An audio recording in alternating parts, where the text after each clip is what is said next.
এটা হচ্ছে আমাদের 6 ফুট বাই 4 ফুট। অনেকজনের রিকোয়ারমেন্ট থাকে, অনেকজন কোয়েশ্চেন করে যে ভেতরে ঢুকে কাজ করার দাদা কি আছে।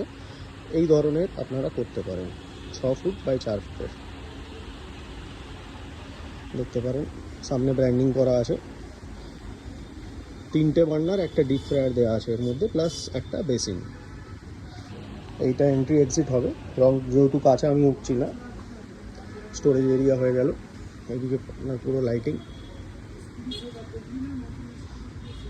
পেছনের দিকেও হালকা একটু আমরা ব্র্যান্ডিং করে দিয়েছি, যেহেতু লাগবে না কাস্টমারের, তাও আমরা করে দিয়েছি। ওপরের দিকে লাইটিং একটু দিয়ে দিয়েছি। ওই সাইড থেকেও দেখিয়ে দিই, এটা 4 সাইড ওপেন, মানে পুরো ওপেন থাকবে, দেখতে পারেন। কারো রিকোয়ারমেন্ট থাকলে আমাদেরকে যোগাযোগ করতে পারেন, স্ক্রিন নাম্বার দেওয়া আছে। আর আমাদের কারখানা হচ্ছে কলকাতা টলিগঞ্জ।